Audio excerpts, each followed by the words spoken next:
नमस्कार दोस्तों, मैं हूं आपका हमजुबान संजीव चौहान और आप इस वक्त बने हुए स्टेट मिरर हिंदी पर। आज बात करते हैं दिल्ली की मुख्यमंत्री रेखा गुप्ता के ऊपर हुए हमले से जुड़ी दूसरी खबर। दिल्ली को नया पुलिस कमिश्नर और नियमित पुलिस कमिश्नर यानी कि regular police commissioner Satish Golcha के मिलने और इन दोनों मुद्दों पे आपस में क्या कोई पुल है, एक दूसरे से जुड़ाव है? शायद नहीं।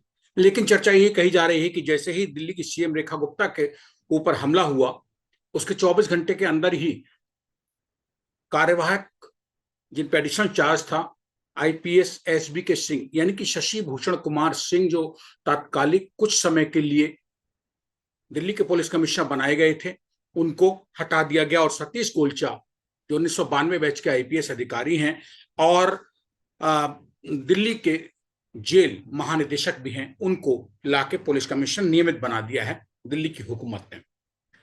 अब रेखा गुप्ता मुख्यमंत्री के ऊपर हमले की जो चर्चा हो रही थी, अखबारों में, खबरों में, मीडिया में छाई हुई थी, जैसे ही दिल्ली पुलिस कमिश्नर तत्कालिक जो थे एसबी के सिंह को हटाया गया और सतीश गोलचा को लगाया गया, तो दिल्ली और देश में, चूंकि दिल्ली राजधानी है देश की, चर्चा ये होने लगी कि मुख्यमंत्री पे जो हमला हुआ उसमें लापरवाही दिल्ली पुलिस की मानी गई, क्योंकि दिल्ली पुलिस के बेड़े की ही सुरक्षा की जिम्मेदारी थी, वो करेगा। और उसी की महिला पुलिसकर्मी और पुरुष पुलिसकर्मी रेखा गुप्ता सीएम की सुरक्षा में थे। दो मुद्दे एक बात।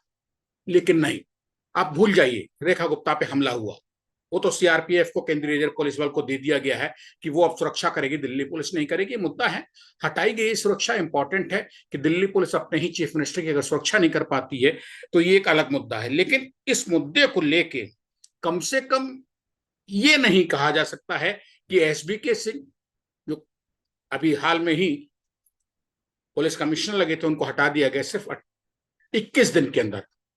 1 अगस्त को लगाए गए थे, 21 अगस्त को केंद्रीय हुकूमत, केंद्रीय गृह मंत्रालय ने आदेश दे दिए कि अब से सतीश गोलचा दिल्ली के पुलिस कमिश्नर होंगे। तो पहले तो ये गलतफहमियां दूर कर दीजिएगा कि क्यों कोई पुलिस कमिश्नर जो है दिल्ली जैसी शहर, मेट्रो शहर और देश की राजधानी का, वो सिर्फ चीफ मिनिस्टर के ऊपर एक थप्पड़बाजी हो गई, हमला कर दिया गया, उसमें हटा दिया गया, नहीं सर।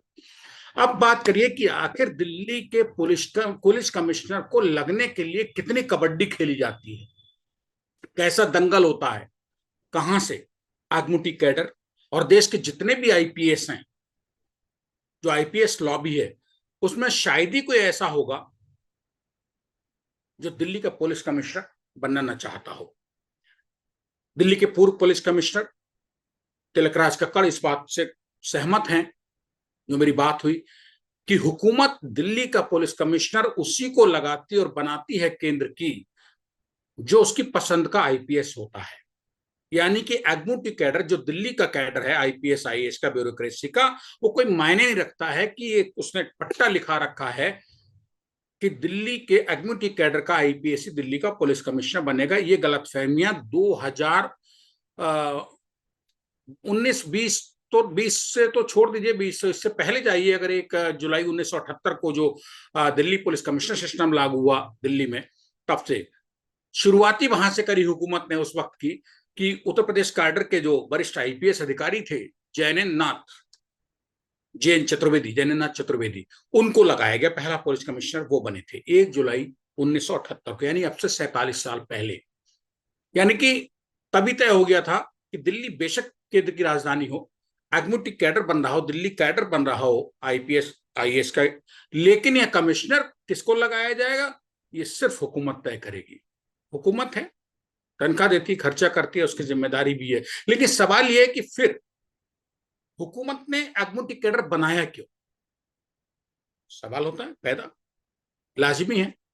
अगर आपको अपनी मर्जी से ही किसी भी कैडर का किसी भी स्टेट से, ईस्ट वेस्ट नॉर्थ साउथ, पूरे भारत से अपनी पसंद का ही आईपीएस दिल्ली का कमिश्नर लाके बनाना है, तो एग्मूटी कैडर का ढेर आपने क्यों लगाया कागज पे? अब जब ढेर लगा है तो उसमें एग्मूटी कैडर जिनको मिला है उनकी अपनी मंशा भी साफ है। लालच चाहता है कि भाई हमारे कैडर में हम नहीं लगेंगे, बाहर वाला आके लगेगा, इसका मतलब एग्मूटी कैडर के आईपीएस निकम्मे हैं या उनको काम नहीं आता है। जो एग्मूटी कैडर के बाहर के हैं, अदर स्टेट के आईपीएस, उनको काम आता है, वो अग्निटी कैडर के आईपीएस से ज्यादा काबिल हैं। खैर, पहले यूपी कैडर के आईपीएस जयंत चतुर्वेदी साहब लगे दिल्ली पुलिस कमिश्नर। उद्घाटन वहीं से हो गया था। सरकार की मंशा पता लग गई थी कि हुकूमत जिसको चाहिए अपने मनपसंद वाले को, उसको दिल्ली की गद्दी पुलिस कमिश्नर की सौंपेगी। उसके बाद बजरंग लाल आए और भी महाराष्ट्र कैडर के आए, 6 महीने में चले गए थे। लेकिन 2020 के बाद जो दुर्गति हो रही है अग्निटी कैडर की दिल्ली पुलिस कमिश्नर लगने के मामले में, वो शायद कभी किसी स्टेट की इतनी दुर्गति नहीं हुई होगी, या किसी स्टेट के आईपीएस की इतनी दुर्गति नहीं हुई होगी। ये बात होती है कि भाई 5 अगर आईपीएस सीनियरिटी में हैं तो राज्य की हुकूमत अपनी पसंद का एक आईपीएस और सीनियरिटी के हिसाब से, कायदे कानून के हिसाब से जिसे चाहे बना ले, जो लॉ एंड ऑर्डर शहर की, राज्य की संभाल सके। लेकिन आप कैडर ही बदल दे रहे हैं। संजय अरोड़ा को तमिलनाडु से ले आ रहे हैं और दिल्ली में बिठा दे रहे हैं। अग्निटी कैडर वाले मुंह ताकते रह गए, ये क्या हो गया। राकेश अस्थाना, सीबीआई में जो आलोक वर्मा और राकेश अस्थाना के पीछे, राकेश अस्थाना गुजरात कैडर के, अग्निटी कैडर के आलोक वर्मा, दोनों के बीच जिस तरीके से मुर्गा लड़ाई चली, सुप्रीम कोर्ट तक पहुंची, दुनिया को पता है, मैं कोई नई नहीं बता रहा हूं। बाद में क्या हुआ, आलोक वर्मा ठंडे होके साइडलाइन कर दिए गए, करके उनको भेज दिया गया। वो भी शांत हो गए, उनकी भी लड़ाई की गर्मी निकल गई सब। अब उनसे लड़ने वाले बचे गुजरात कैडर के आईपीएस राकेश अस्थाना। तो सवाल ये कि राकेश, लड़ाई तो 2 पक्षों में होती है ना शुरू, एक तो नहीं लड़ा, अकेले डंडे चलाता रहा हो। उस मामले में चर्चित हुए, या कहीं बदनाम हुए, या कहीं विवादित हुए, या कहीं खबरों की सुर्खियों में राकेश अस्थाना हुकूमत को, हिंदुस्तान के बहुत अच्छे लगे, बड़े शरीफ आदमी लगे, बिल्कुल निर्विवाद, पाक दामन, सफेद छक, उनको लाके दिल्ली का पुलिस कमिश्नर बना दिया गया। लेकिन इससे पहले यह गजब हुआ कि जब एसएन श्रीवास्तव, सच्चिदानंद श्रीवास्तव, जो करीब 1.5-2 साल तक ढोए गए तदर्थ कार्यवाहक कमिश्नर के रूप में, बाद में उनको भी एक गिफ्ट सरकार ने झंझना दे दिया कि तुमको हम कागज पे लिख देते हैं और अब तुम रेगुलर कमिश्नर के तौर पे रिटायर हो रहे हो। वो भी तसल्ली में रहे। ये वही सच्चिदानंद श्रीवास्तव, एसएन श्रीवास्तव आईपीएस हैं जिनको रातों रात सीलमपुर दंगे के दौरान, जब अमूल्य पटनायक निकम्मे कमिश्नर साबित हो रहे थे और वो जा रहे थे रिटायर होकर 2 महीने के एक्सटेंशन के बाद, तो इन्हीं एसएन श्रीवास्तव को सीआरपीएफ में स्पेशल डीजी ट्रेनिंग थे, वहां से इनको लाया गया और ये समझ के, सोच के लाई थी हुकूमत कि सीलमपुर दंगों के दाग ये आराम से दबा लेंगे। सीलमपुर दंगों का क्या हुआ छोड़िए, वो कोर्ट कचहरी में चल रहा है मसला, उस पर कोई जिक्र करने की जरूरत नहीं है, जज साहब और न्यायालय वो सब जाने। लेकिन एसएन श्रीवास्तव जो सीलमपुर दंगों को काबू करने के लिए लाए गए थे, वो दंगे तकरीबन काबू हो चुके थे। वहां पे मैं भी गया था, कवर किया था, वहां पे ईंट पत्थर मलबा ये सब पड़े हुए थे, दंगे फिर नहीं हुए हैं। लेकिन वो श्रेय एसएन श्रीवास्तव के ऊपर चला गया कि इन्होंने साहब सीलमपुर के दंगे, जाफराबाद के, उत्तर पूर्वी दिल्ली में जो हुए थे 2020 फरवरी में, वो इनने काबू कर लिया। ऐसा था नहीं, दंगे जितने दबके होने थे हो चुके थे, 53 लोग मरने थे, बेकसूर मर चुके थे। पुलिस की जो दुर्गति होनी थी, पिटाई होनी थी, मार खानी थी, जनता जो पिटनी थी, वो सब हो चुके। आगजनी, पथराव, जो कुछ दंगे में होता है वो सब हो चुका था। तो मैं एसएन श्रीवास्तव को कतई श्रेय नहीं दूंगा कि वो सीलमपुर दंगे इन्होंने काबू कर लिए थे। खैर, अब एसएन श्रीवास्तव जब आ गए फरवरी 2020 में सीलमपुर दंगों के दौरान, 2 साल चलता रहा, उनके टाइम में बड़ा जबरदस्त किसान आंदोलन शुरू हुआ। अब इनकी परीक्षा की घड़ी थी कि हुकूमत हिंदुस्तान की एसएन श्रीवास्तव को बहुत बेहतरीन, काबिल, सूझबूझ वाला, दूरदृष्टि वाला आईपीएस समझ के दिल्ली का पुलिस कमिश्नर बनाया था, लाके कार्यवाहक काम चलाऊ। ये भी ढेर हो गए। उस दिन, जिस दिन किसानों की भीड़ ट्रैक्टरों के साथ ऐसे घुसी जैसे सैलाब में जानवर बह जाता हो, इंसान बह जाता हो जलजले में, तूफानी में, भीड़, आईटीओ, लक्ष्मी नगर सब भर गई। लाल किले की प्राचीर पे जाके असामाजिक तत्वों ने, सांप्रदायिक तत्वों ने जाके झंडा फहरा दिया और ट्रैक्टर, किसान आंदोलन की उस आड़ में जो भगदड़ मची थी, ऐसा लग रहा था कि जैसे कि मानो कोई साप्ताहिक बाजार लगा हो, दिल्ली दिल्ली देश की राजधानी ना हो के साप्ताहिक बाजार, वीकली मार्केट हो, और उसके अंदर कोई शराबी आदमी पहुंच गया हो अंधाधुंध ट्रैक्टर दौड़ाने के लिए, या फिल्म का किसी का मुंबई फिल्म का शूटिंग चल रहा हो, स्टंट बहुत खतरनाक। जो तांडव हुआ वो मैं दोबारा दोहराऊंगा नहीं, वक्त की खराबी करना ही होगी ये। लेकिन उस किसान आंदोलन के दौरान दिल्ली की सड़कों पे जिस तरीके से इन्हीं एस एन श्रीवास्तव, सच्चिदानंद श्रीवास्तव के नेतृत्व वाली पुलिस सर झुका के मूक दर्शक बन के हथियारबंद पुलिस खड़ी रही और पिटती रही किसानों से, सैकड़ों पुलिसकर्मी अस्पतालों में दिल्ली के पड़े कराहते रहे, किसी का हाथ टूटा, किसी का सिर फटा, किसी का कान फटा, किसी की गर्दन फटी, सब दुर्गति में। अरे भैया इतना तगड़ा असलहा है, स्कॉटलैंड पुलिस के स्टाइल, स्कॉटलैंड के स्टाइल पे काम करने का दावा दम भरती है दिल्ली पुलिस, कहती है परिंदा पर नहीं मार सकता है। तो सवाल ये, वो लाठी हथियार डंडे दिल्ली पुलिस के उस दिन कहां गए? हजारों जवानों के सड़क पे मौजूद थे और किसान अपने ट्रैक्टरों पे चढ़ के और पैदल तांडव मचा रहे थे। मतलब एस.एन. श्रीवास्तव भी अपनी कुर्सी को सलामत रखते हुए और किसी तरीके से रेगुलर होके पुलिस कमिश्नर की पेंशन लेके अपने बोर्ड पे, जो दिल्ली पुलिस मुख्यालय में टंगता है पुलिस आयुक्तों का कौन कौन कब से किस पीरियड तक रहा, वो रेगुलर पुलिस कमिश्नर बनने के लिए वो भी खामोश रहे। वरना एक पुलिस कमिश्नर और चुप रह जाए और उसकी पुलिस पिटती रहे, प्रैक्टिकली कोई नहीं कहेगा कि ऐसा होना चाहिए, लेकिन हुआ। बहुत सबूत हैं इसके कि पुलिस पिटी और कमिश्नर से लेके सब खामोश रहे। क्या गणित रहा नहीं पता, लेकिन अपनी ही पुलिस को पिटवा देना हाथों में लाठी डंडे हथियार होने के बाद भी, ये तो सवाल खड़े करता है। बहरहाल छोड़िए, ऐसा श्रीवास्तव का कोई ऐसा वो बहुत बड़ा अचीवमेंट नहीं रहा जो चर्चा करके उनको फिर सुर्खियों में लाया जाए। अब एस एन श्रीवास्तव जब जा रहे थे तो सवाल ये हुआ कि अब किसको पुलिस कमिश्नर लगाया जाए। तो हुकूमत को दिखाई दिए सीधे सच्चे शरीफ से इंसान, बेदाग नौकरी करने वाले बालाजी श्रीवास्तव। बालाजी श्रीवास्तव को जब, चूंकि वो अग्निमिट्री कैडर के थे, एस एन श्रीवास्तव भी अग्निमिट्री कैडर के थे, तो ये लगा कि एस एन श्रीवास्तव जिस तरीके से अपना पैंडओवर पूरा करके चले गए, उस तरीके से अब अग्निमिट्री कैडर के बालाजी श्रीवास्तव को अगर हुकूमत ने कार्यवाहक, काम चलाऊ, तदर्थ पुलिस कमिश्नर दिल्ली का बनाया है, तो अब आगे गाड़ी इन्हीं को दे दी जाएगी हाँकने के लिए दिल्ली पुलिस। मतलब इनको नियमित कर दिया जाएगा बालाजी श्रीवास्तव को। नहीं धक्का उस दिन लगा जब 28वें दिन बालाजी श्रीवास्तव को भी रवाना कर दिया गया पुलिस कमिश्नर की कुर्सी से, और कह दिया गया कि राकेश अस्थाना एक बहुत काबिल आदमी है, आईपीएस की बालकनी में, लॉबी में, इंडिया में वही सीबीआई वाले आलोक वर्मा से आमना सामना करने वाले, सुप्रीम कोर्ट तक जिसको लेके मामला पहुंचा था, वो आईपीएस सबसे साफ सुथरे सुधरे हुए लगे, काबिल, वो लाके दिल्ली पुलिस कमिश्नर बना दिए गए। आईपीएस राकेश अस्थाना जब आए तो दिल्ली पुलिस यानी कि एग्मोटिक कैडर का कोई भी आईपीएस अफसर, स्पेशल कमिश्नर, ज्वाइंट कमिश्नर, कोई अधिकारी चू नहीं कर पाया। क्यों? राकेश अस्थाना गुजरात कैडर के बाहर से हुकूमत ने लाके लगाए गए हैं। इसमें तो कोई सरकार ने गैर कानूनी काम किया नहीं है, हुकूमत है, जिसको चाहे उसको लगाए, जो बेहतर आईपीएस है वो लगेगा। लेकिन अंदर ही अंदर सुरसरी खूब मची थी, किसके? अग्निमिट्री कैडर के आईपीएस के। बालाजी श्रीवास्तव तो उधर कुल बुला रहे थे, अपना मन महसूस के रह गए थे। जो बेइज्जती हुई सो अलग के 28 दिन बाद ही हटा दिया। अरे भैया 28 दिन में ही लगाना के लिए ही लगाना था अगर बालाजी को, तो फिर पुलिस कमिश्नर लगाया क्यों? रेगुलर नहीं करना था? उनकी बेइज्जती क्यों करा रहे हो?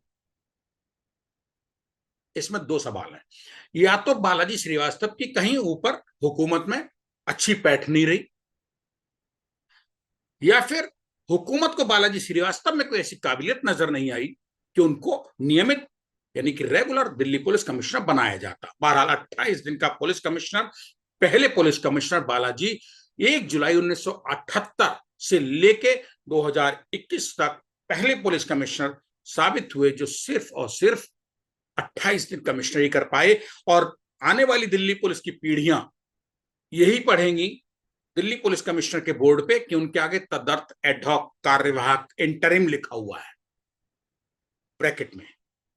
अब इसे कलंक समझिए, दाग समझिए, जो भी है, या कागज जो कहता है लिखने के लिए वही लिखा गया है।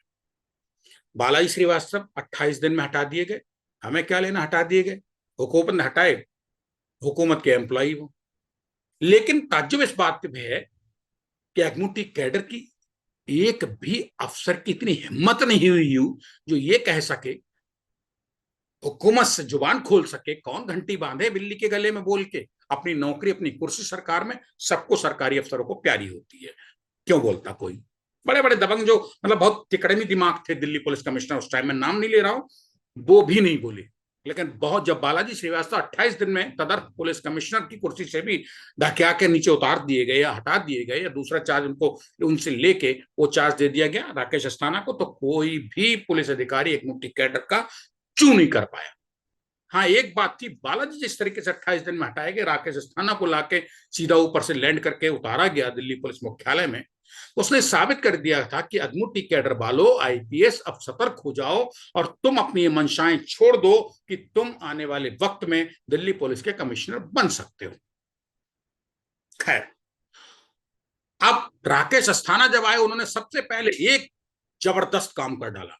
दिल्ली पुलिस जब से बनी है तब से किसी कमिश्नर की, किसी आईजी की, 1978 से पहले तक आईजी सिस्टम था दिल्ली में, उस जमाने में ब्रिटिश काल की जब पुलिस थी उस जमाने में, और उसके बाद 1 जुलाई 1978 के बाद से लेके राकेश अस्थाना के चार्ज लेने तक ये हिमाकत किसी की नहीं हुई, आइडिया किसी के नहीं आया अफलातूनी कि दिल्ली पुलिस या किसी भी राज्य की, किसी भी देश की, किसी भी जिले की जो पुलिस पुलिस कंट्रोल रूम के सहारे चलती है, उस पुलिस कंट्रोल रूम को ही जमींदोज कर दो, मतलब दफन कर दो मिट्टी जमीन के अंदर। राकेश अस्थाना ने क्या किया, ऑर्डर कर दिया, आदेश किया, फरमान निकाला कि दिल्ली पुलिस की जितनी भी कंट्रोल रूम की जिप्सियां और एम्प्लॉई हैं वो सीधे थाने में रिपोर्ट करेंगे। मतलब अब उनका अपना अस्तित्व पुलिस कंट्रोल रूम का खत्म। 112 100 नंबर पे जो कॉल मिलेगी, एसएचओ और वहां उसके साथ जो अटैच है पुलिस कंट्रोल रूम का स्टाफ और जिप्सियां, वो उसको रिपोर्ट करेंगे, वो काम लेंगे। कोहराम मच गया था। लेकिन चूंकि कमिश्नर साहब थे, राकेश अस्थाना हाई प्रोफाइल थे, सीबीआई में आलोक वर्मा को छका के आए थे दिल्ली पुलिस में, हुकूमत ने सीधे लाके टांगे थे, बैठाए थे यहाँ पे, फिर किसकी क्या मजाल जो अगमुट्टी कैडर का कोई अफसर चूं कर जाता। खैर, वो मामला राकेश अस्थाना को लाने न लाने का और रिटायरमेंट से ठीक पहले दिल्ली पुलिस कमिश्नर बना दिए जाने का सुप्रीम कोर्ट तक भी पहुंचा था। लेकिन परिणाम ढाक के 3 पात्र रहे। उसमें एक बड़े वकील साहब वरिष्ठ हैं देश के, शायद नाम क्या लूं, वो इस मामले के मुद्दे को लेकर उठा के पहुंचे थे। हुआ कुछ नहीं उसमें, एक स्टैंडिंग ऑर्डर आ गया, फलाना ढिमका, वो सब आज कहां पड़ा होगा, फाइलों दबा, कोई किसी को नहीं पता। अब राकेश अस्थाना जब आए, उन्होंने खुल के खेलना शुरू किया दिल्ली पुलिस के सिंहासन पे, पुलिस कमिश्नर के बैठ के, तो कोहराम जो मचा, वो कोहराम मचाने वालों को ही सुनाई दिया, राकेश अस्थाना तक कोई बात नहीं पहुंची। राकेश अस्थाना ये समझ रहे थे क्योंकि उनको दिल्ली पुलिस मुख्यालय में का मुखिया दिल्ली का पुलिस का बनाया गया, तो सरकार ने, हुकूमत ने बनाया, कौन उखाड़ लेगा उनका क्या। वो इस गलत फहमी में आखिरी दिन तक रहे कि उनको अब 1 साल के बाद दिल्ली पुलिस कमिश्नरी में एक्सटेंशन सेवा का सेवा विस्तार मिल जाएगा। लेकिन वो इस गलतफहमी में जब तक रहे, तब तक हुकूमत ने लाके तमिलनाडु कैडर के आईपीएस संजय अरोड़ा दिल्ली पुलिस के कमिश्नर बना दिए। ये झटका राकेश अस्थाना को भी दे दिया। राकेश अस्थाना को झटका क्यों दिया, क्या वजह रही, राकेश अस्थाना क्यों हटे, अचानक हटे, कभी आंखों का तारा हुआ करते थे, सीबीआई में आलोक वर्मा उसके जो डायरेक्टर थे उनसे भिड़के आके भी वो बरकरार रहे। दिल्ली पुलिस जैसी जिस कुर्सी पे कमिश्नर की दिल्ली के बैठने को हर आईपीएस की मंशा होती, मन होता है, आत्मा होती है, उस पे वो आके सजाए गए थे, सजे थे। 1 साल बाद वही राकेश अस्थाना किस हाल में हटे, अचानक रातों रात हटे। किसी को कल्पना नहीं थी कि राकेश अस्थाना हट जाएंगे, क्योंकि भैया हुकूमत ने लाके बिठाए थे, इतने चर्चित विवादित आदमी। अब राकेश अस्थाना को भूल जाइए। राकेश अस्थाना जब हटे और संजय अरोड़ा आ गए, संजय अरोड़ा ने अपने ना कबीरा खड़ा बाजार में मांगे सबकी खैर, ना काहू से दोस्ती ना काहू से बैर। वो अपनी सड़कों उड़कों पे दिल्ली के नहीं निकले, सुपरविजन करते रहे, बहुत कम इक्का दुक्का कभी निकल गए हैं, क्योंकि उन्हें दिल्ली देखी ही नहीं है। और राकेश अस्थाना या संजय अरोड़ा इनका क्या लेना देना दिल्ली से? कमिश्नर बने हैं, पुलिस है, फोर्स है, कंट्रोल करेगी, नीचे सब स्पेशल सीपी, सफाई हवलदार, 1 लाख की फोर्स है बैठी हुई है, वो करेगी ना। कमिश्नर को क्या करना है? केवल आदेश ही तो देना है। बाकी तो स्पेशल सीपी जोन है, ज्वाइंट सीपी रेंज है, डिस्ट्रिक्ट डीसीपीज हैं, ये देखेंगे। तो कौन सी बड़ी बात है? कौन नहीं कर सकता है दिल्ली पुलिस की कमिश्नरी? कोई भी कर सकता है बैठ के। संजय अरोड़ा ने अपनी शांति से कर ली, किसी विवाद में बवाल में नहीं फंसे।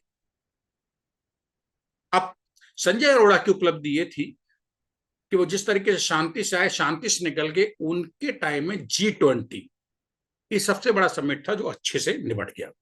निबट नहीं था, उसमें आईबी रॉ और दुनिया भर की एजेंसियां लगी हुई थी। संजय अरोड़ा ने कौन से इसमें तोप चला दी या कौन सा एक अलग से अचीवमेंट कहा जाए, लेकिन वो शांति से निकल गया। उनका एक बड़ा अचीवमेंट था जो निकल गया। संजय अरोड़ा गए तो ये हुआ, किसको लगाया जाएगा? फिर हुकूमत को दिखाई दिया कि अभी नियमित परमानेंट तो कोई आईपीएस नजर में नहीं आ रहा जिसको फिट किया जाए दिल्ली पुलिस की कमिश्नरी के लिए, उस सिंहासन पे। तो मिल गए एसबी के सिंह, शशि भूषण कुमार सिंह। शशि भूषण कुमार सिंह एग्मोटिक कैडर के हैं। फिर वही स्थिति बालाजी श्रीवास्तव वाली आके खड़ी हुई कि अब संजय अरोड़ा तमिलनाडु कैडर के हटे हैं, बाहरी कैडर के आईपीएस दिल्ली पुलिस कमिश्नर से। तो अब एग्मोटिक कैडर वाले को, जो कि डीजी होमगार्ड हैं दिल्ली के, एसबी के सिंह, परमानेंट उनकी पोस्ट वो है, उनको एडिशनल चार्ज दिया गया। तो कयास ये लगाए जाने लगे दिल्ली पुलिस और देश की पुलिस में, आईपीएस लॉबी में, कि एसबी के सिंह चूंकि एग्जीक्यूटिव कैडर दिल्ली कैडर के आईपीएस अधिकारी हैं, सीनियर मोस्ट हैं, निर्विवाद रहे, कोई विवाद इनके पीछे नहीं लगा हुआ है, तो इन्हीं को चार्ज दे दिया जाएगा, नियमित कर दिया जाएगा। मगर एक समस्या फंसी, इनका 6 महीने बाद रिटायरमेंट है। संभवतः शायद जनवरी फरवरी महीना होगा 2026 का, जिसमें एसबी के सिंह रिटायर हो रहे हैं। तो एक रूलिंग ये है, स्टैंडिंग ऑर्डर, दिशा निर्देश सुप्रीम कोर्ट के, कि 6 महीने कम से कम पुलिस कमिश्नर, डीजी किसी स्टेट का लगने के लिए नौकरी बाकी होनी चाहिए। बाद में सरकार चाहे तो उसको एक्सटेंशन देके बढ़ा सकती है। ये हुकूमत एसबी के सिंह के मामले में कर सकती थी, लेकिन नहीं किया। एसबी के सिंह को बेचारे बालाजी श्रीवास्तव से बुरे हाल में लाके छोड़ा। बालाजी श्रीवास्तव को 28 दिन रखा काम चलाओ कमिश्नर, तो एसबी के सिंह, शशि भूषण कुमार सिंह को लाके 21 दिन में ही ठिकाने लगा दिया। उनसे कह दिया तुम जहां से आए थे होमगार्ड, वहां के डीजी के पोस्ट देखो, और यहाँ के लिए सतीश गोलचा डीजी जेल जो है अभी दिल्ली के, वो मिल गए हैं। क्या तमाशा है, माहौल बना रखा है। ठीक है, आपको ताकत दी गई है, पावर है आपके पास, आप करिए, करना चाहिए। मगर ये क्या इतनी दुर्गति एग्मोटिक का? मैं एग्मोटिक कैडर का सिपह सालार नहीं हूं ना, मैं एग्मोटिक कैडर से तनख्वाह लेता हूं। मैं एक जायज बात कर रहा हूं कि आखिर जब एग्मोटिक कैडर का बनना चाहिए, तो भाई ये तमिलनाडु कैडर के तुम संजय अरोड़ा के लिए आए थे, एसबी के सिंह को लगाया, तो एसबी के सिंह को आपने हटाया क्यों? ये मुझसे एसबी के सिंह या बालाजी श्रीवास्तव नहीं कहलवा रहे हैं, कोई भी आम आदमी कह सकता है, जान सकता है, समझ सकता है इस बात को। और अगर एसबी के सिंह इस लायक नहीं थे, तो आपने 21 दिन के लिए भी उनको कमिश्नरी दिल्ली की दी ही क्यों? या बालाजी श्रीवास्तव को आप रुक जाते 21 दिन और 28 दिन। बालाजी श्रीवास्तव के लिए भी जब संजय अरोड़ा आ जाते परमानेंट, उनको रख लेते, एडिशनल चार्ज किसी को एग्मोटिक कैडर में स्पेशल सीपी बैठा दे देते, तदर्थ ये तो रहता ना कि उसको कमिश्नर नहीं बनाया, टेम्परेरी है। उनके मन में जिज्ञासा तो नहीं आती कि अब हम बन गए, मन तो नहीं बढ़ता उनका, बालाजी श्रीवास्तव या एसबी के सिंह का। लेकिन हुकूमत है, जिसको चाहे बैठाए, जिसको चाहे सिंहासन से धकेला दे, धकेला दिए गए। अब मुश्किल इन दोनों के सामने ये थी, बालाजी श्रीवास्तव और एसबी के सिंह की, जब इनको एडिशनल चार्ज टेम्पररी दिया गया तदर्थ काम चलाओ कमिश्नर का दिल्ली के, तो वो मना भी नहीं कर सकते हैं, क्योंकि अनुशासन ही फोर्स का पहला नियम है। फोर्स में, भारत में चाहे किसी भी देश की फोर्स हो, वो अनुशासन से चलती है। इनकी मजबूरी ये थी कि इनको ऊपर से फरमान आया कि तुम काम चलाओ कमिश्नर अभी बनो। इनको ये नहीं बताया गया कि तुमको हम 21 दिन में और 28 दिन में उतार के अलग कर देंगे सिंहासन से दिल्ली पुलिस कमिश्नर के। बना दिया तो बन गए, ना कर नहीं सकते थे कि मुझे मत बनाओ। मजबूरी देखो, ये होती है सरकारी नौकरी की चाकरी, जिसमें आदमी चाह के भी ना तो ना कर सकता है, और हाँ में तो कोई पूछ ही नहीं रहा है कि वो हाँ करे और उसको कमिश्नर बना दिया जाए मन मर्जी जो चाहे। क्योंकि कमिश्नर बनने के लिए दिल्ली का फिर तो बहुत लाल टपका रहे हैं। एग्जीक्यूटिव कैडर के क्यों, बाहर के स्टेट के कैडर के, कि केंद्र की हुकूमत में थोड़ी सी जुगाड़ सेट हो, कहीं पंजा फिट बैठे और आके दिल्ली पुलिस कमिश्नर बन जाओ। संजय अरोड़ा बन गए आके। मुझे संजय अरोड़ा खल नहीं रहे हैं। मैं दिल्ली पुलिस कमिश्नर के लिए अग्निटी कैडर और अग्निटी कैडर के बाहर के आईपीएस को कमिश्नर बनाए जाने की बात कर रहा हूं। खैर, अब 21 दिन में एसबीके सिंह हटा दिए गए, सतीश कुलचा बना दिए गए। सरकार की मर्जी है, सरकार का अधिकार है, हक है, उसका विशेष अधिकार है उसके पास कि जिसको चाहे कमिश्नर दिल्ली का बनाए। लेकिन सवाल यह कि बालाजी श्रीवास्तव, एसबीके सिंह जैसों ने क्या बिगाड़ा है और राकेश अस्थाना, संजय अरोड़ा में ऐसी क्या खासियत है जो सबको दाएं बाएं करके वो दिल्ली के पुलिस कमिश्नर बना दिए जाते हैं। अब अभी बची है नुजरत हसन, जिनके पति ताज हसन भी दिल्ली पुलिस में अग्निटी कैडर के आईपीएस थे। वो भी कहीं किसी जमाने में देखा करते थे कुछ साल पहले कि शायद उनका नंबर कमिश्नरी में आ जाए, नहीं, उनको भी दिल्ली से बाहर हटा दिया गया। अब उनकी पत्नी नुजरत हसन जो है, ताज हसन साहब की वो स्पेशल सीपी बैठी है, सीनियर मोस्ट, उनको कमिश्नर बनने का कोई चांस नहीं, क्योंकि उनकी सर्विस भी बहुत कम रह गई है। इसी तरीके से वीरेंद्र सिंह चहल है, वीएस चहल आईपीएस 1991 बैच के, उनका कुछ टाइम अभी बचा हुआ है, लेकिन वो इतना नहीं है कि वो संभाल सके दूसरे, उनको समस्या भी है, उनकी आंखों की प्रॉब्लम है। लेकिन कई कमिश्नर अग्निटी कैडर के ऐसे हैं जो दिल्ली पुलिस की कुर्सी के चारों तरफ, पुलिस कमिश्नर की कुर्सी के चारों तरफ मंडराते हैं, मगर उनका मंडराना किसी काम का नहीं है। आप किसी को भी कमिश्नर बनाओ दिल्ली का, आपका हक है हुकूमत, लेकिन कम से कम बालाजी श्रीवास्तव और एसबीके सिंह जैसे सम्मानित, निर्विवाद, बेदाग अफसरों को इस तरीके से तो बेइज्जत मत करो। एक को 28 दिन और एक को 21 दिन का कमिश्नर बना के रुक जाओ। जब आपकी उच्च स्तरीय कमेटी जो बनती है दिल्ली पुलिस कमिश्नर नियुक्त करने के लिए, उनका नाम डिसाइड करने के लिए, जिसमें 4-5 आईपीएस के नाम जाते हैं, या तो वो कमेटी आप पहले बिठा लीजिए जब एक जाने वाला हो, जो पुलिस कमिश्नर सिटिंग है उससे पहले टाइमली बिठाइए, ताकि दूसरे को फुल फ्लैश दिए। बीच बीच में आप लटका के ये क्या करते हैं, ये ठीक नहीं है। कुल मिला के दिल्ली की पुलिस कमिश्नर की दो टूक खरी खरी कहानी में यही था आज का सच। तह तक में इसी तरीके के और भी तमाम प्रोग्राम देखते रहिए बेबाक, बिना किसी लाग लपेट के। इसी के साथ अब स्टेट में हिंदी में मुझे यानी अपने दोस्त, अपने हमजुबान संजीव चौहान को दीजिए इजाजत। नमस्कार।